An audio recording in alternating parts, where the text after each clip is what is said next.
ভালোবাসা কি শুধু পাওয়া, নাকি অপেক্ষাও? এই গল্প শুনে আপনি হয়তো নিজের জীবনের কিছুটা খুঁজে পাবেন। গল্প ভালোবাসার অপেক্ষা। কলেজ ক্যাম্পাসের ভিড়, বন্ধু-বান্ধব আড্ডা। আরাফাত বই নিয়ে ব্যস্ত, শান্ত স্বভাব ছেলে। সায়রা প্রাণবন্ত, হাসি খুশি, একটু দুষ্টু মেয়ে। লাইব্রেরিতে বই নিতে গিয়ে প্রথমবার ধাক্কা খাওয়া। চোখে চোখ পড়া, লজ্জা, অস্বস্তি, কিন্তু মনে অদ্ভুত কাঁপুনি। সেদিন থেকেই দুজনের মধ্যে এক অদৃশ্য বন্ধন শুরু। একসাথে পড়াশোনা, ক্লাসে নোট শেয়ার করা, ক্যান্টিনে চা খাওয়া, ছোট ছোট হাসির মুহূর্ত। সায়রা একদিন বলে ফেলে, তোকে ছাড়া কলেজটা কেমন যেন ফাঁকা লাগে।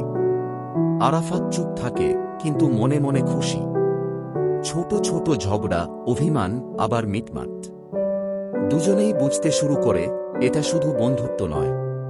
সায়রার সংসারে অশান্তি, বাবা মায়ের ঝগড়া, টাকার টানাপোড়েন। একদিন কান্না ভেজা চোখে সায়রা আরাফাতকে বলে, আমার খুব ভয় হয়।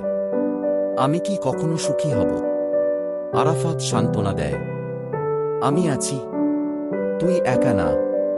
সেই দিন থেকেই তাদের সম্পর্ক আরো গভীর হয়। বৃষ্টির দিনে ছাতা নিয়ে হাঁটা। হঠাৎ সায়রার চোখে জল। আরাফাত হাত ধরে বলে, তোকে ছাড়া আমি বাঁচতে পারবো না।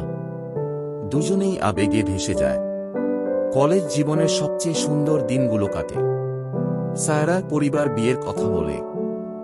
ভালো একটা প্রস্তাব আসে। সায়রা দ্বিধায়, একদিকে পরিবার, অন্যদিকে আরাফাত। আরাফাত চাকরির জন্য চেষ্টা করছে, কিন্তু কিছুই স্থির হয়নি। সম্পর্কের মধ্যে ভুল বোঝাবুঝি শুরু হয়।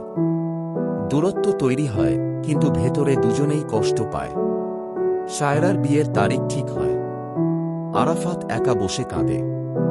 এক রাতে চিঠি লেখে, যদি সুখী হোস তবে আমি দূরে থেকেও খুশি হব, কিন্তু আমি তোকে চিরদিন ভালোবাসব। আবেগঘন দৃশ্য, দর্শকের চোখে জল আসবে। বিয়ের দিন সায়রা সাহস করে বলে ফেলে, আমি অন্য কারো হতে পারবো না। আমার জীবন শুধু আরাফাতের। সবাই অবাক হয়, কান্না আর আবেগ ছড়িয়ে পড়ে। আরাফাত ছুটে আসে, দুজনেই একে অপরের হাত ধরে।